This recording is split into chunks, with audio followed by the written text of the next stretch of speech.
நண்பர்களே, இந்திய வரலாற்றில் தனித்துவமான ரீனா என்பது பற்றி அறிவோமா?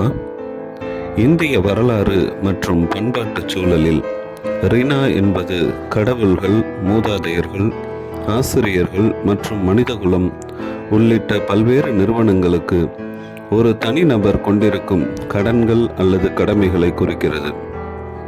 இந்த கடமைகள் இந்த தத்துவத்தில் ஆழமாக பதிந்துள்ளன, மேலும் மனித நடத்தை மற்றும் தொடர்புகளை வழிநடத்துவதற்கான ஒரு தார்மீக மற்றும் நெறிமுறை கட்டமைப்பையும் குறிக்கின்றன.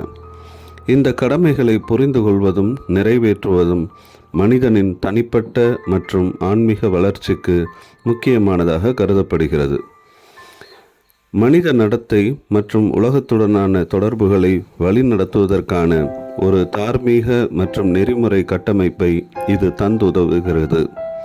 ஒருவரின் கடன்களை நிறைவேற்றுவது அல்லது வாழ்க்கையில் சமநிலை மற்றும் நல்லிணக்கத்தை அடைவதற்கு ரீனா மிக முக்கியமானதாகும். ரீனாவின் கருத்து கர்மாவின் சட்டத்துடன் நெருக்கமாக பிணைக்கப்பட்டுள்ளது, ஏனெனில் கடமைகளை நிறைவேற்றுவது ஒருவரின் கர்ம பயணத்தை பாதிப்பதாக சொல்லப்படுகிறது. ரீனா என்பது ஒரு பன்முக கருத்தாகும்.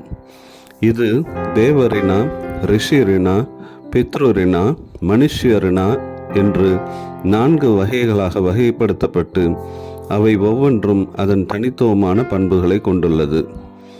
தேவ ரீனா என்பது இந்து மதத்தில் தெய்வீக சக்திகள் மற்றும் தெய்வங்களுக்கு செலுத்த வேண்டிய கடமைகள் மற்றும் கடன்களை குறிக்கிறது. இந்த கடமைகளில் சடங்குகள், பிரார்த்தனைகள் மற்றும் கடவுள்களை மதிக்கவும் அவர்களின் ஆசீர்வாதங்களை பெறவும் செய்யப்படும் காணிக்கைகள் ஆகியன அடங்கும்.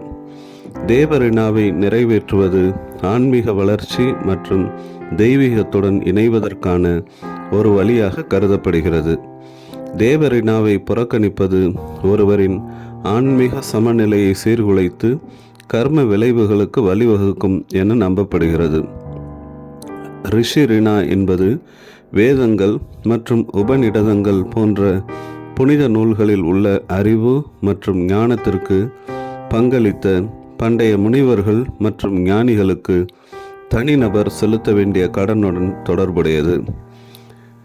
ரிஷி ரீனாவை ஒப்புக்கொள்வதன் மூலம் தனிநபர்கள் புனித அறிவை பாதுகாப்பதில் பங்களிக்கின்றனர்.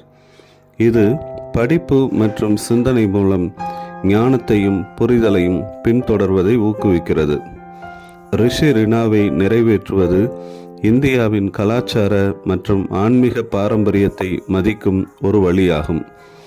பித்ரு ரீனா என்பது தனிநபர் தங்கள் மூதாதையர்களிடம் வைத்திருக்கும் கடமைகளை குறிக்கிறது. குறிப்பாக அவர்களை மதிக்கவும் நினைவில் கொள்ளவும் சடங்குகள் மற்றும் சம்பிரதாயங்களை செய்வதன் மூலம் வெளிப்படுகிறது. பித்ரு ரீனாவை நிறைவேற்றுவது வலுவான குடும்ப பிணைப்புகளையும் மூதாதையர் தொடர்புகளையும் பராமரிக்க உதவுகிறது.